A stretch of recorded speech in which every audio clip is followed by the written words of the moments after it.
Hey everyone, my name is Carson, and thanks for joining us on another Tuesday Tech Tip. This Tuesday we have 4 simple PowerPoint tricks.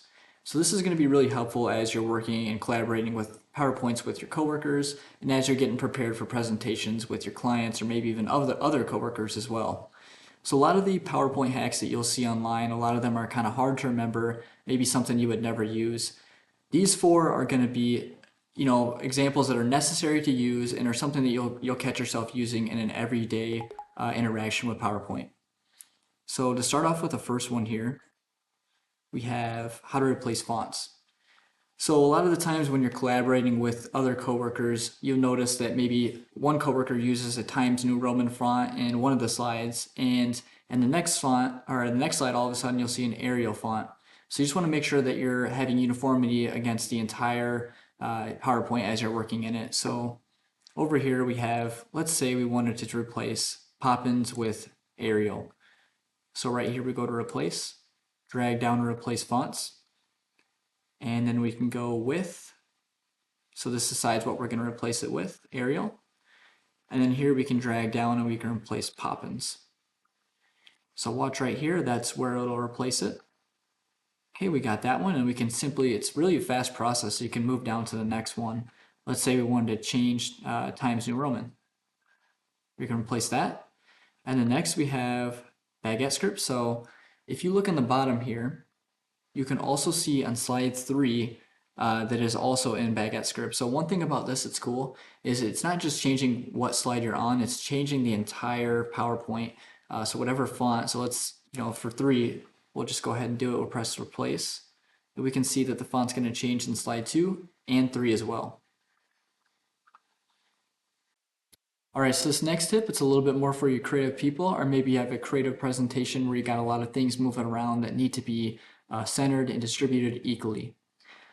So we have these suns here, and they're a little bit off center from each other. Let's say I wanted to fix that. I go ahead and I select, and I just want to show you something real quick here, because if I don't select the top object, it'll actually only select a few of the objects I'm intending to select. See, we've only selected 1, 2, 3, and then just the bottom sun. Alternatively, if we select the entire selection, give it enough room where it's able to understand like what objects you're trying to select. So give it a little room here. Now we have all 3 selected. Now let's say I want these distributed equally. I can go into our arrange here, our align, and then we can align center. So the nice thing about this is you see the gapping between 2 and 3.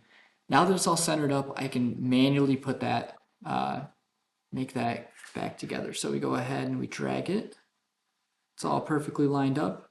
And you see we got those 2 lines there that show us that we're distributed equally across the board. So we're good there. Now let's move to the text boxes here.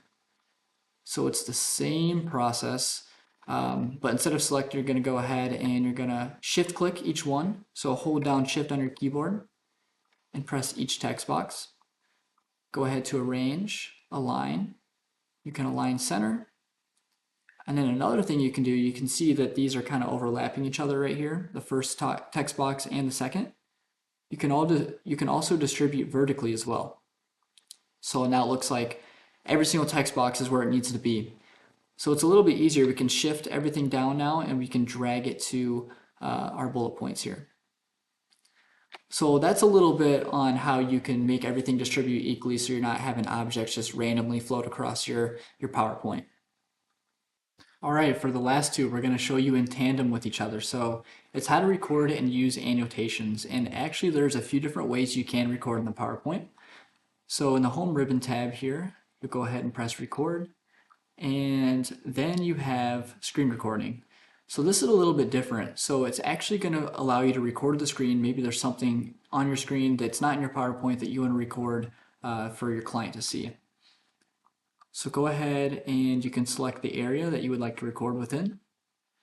This record pointer button. So let's say you didn't want your pointer, like on the screen when you're recording, you can toggle that off, or you can toggle it on. And then you can begin to record. Press the record button. Gives you a little countdown.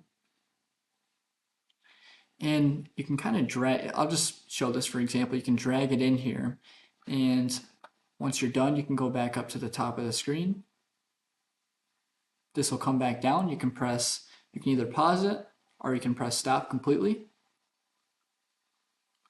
You see here, now we have this form of media in our PowerPoint, so I'll drag it down just a little bit.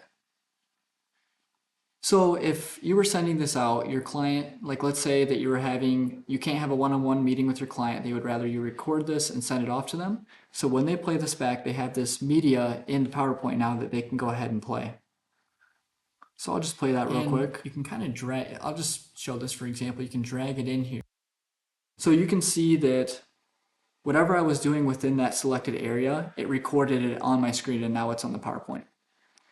Additionally, there's also another way. So also, let's say you wanted to get rid of this, you can just cut it out real quick.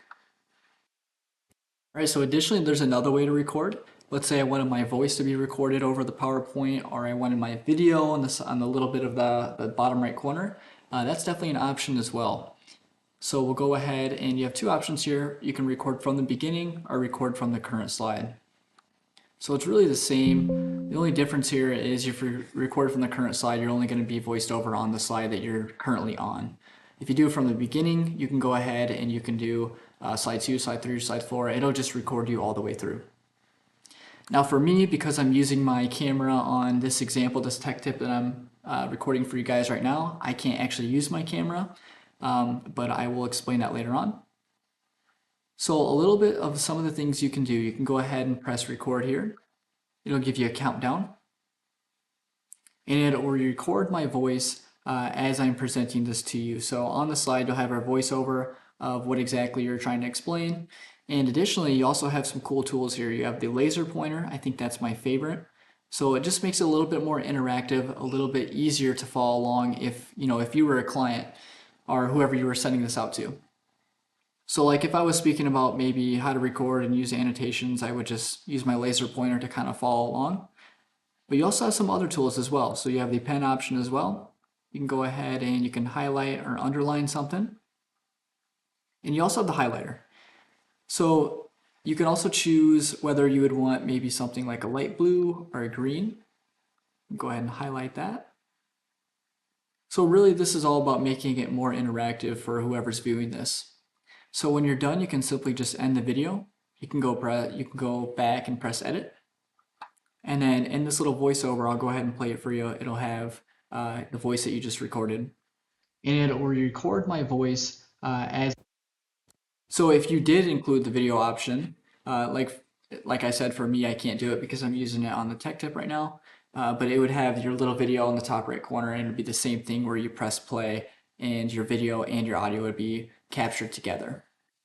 So that's all I have for you today. I hope you use these tips. I hope you make a little bit more of an interactive PowerPoint for your clients or maybe for your coworkers that you're sending this out to.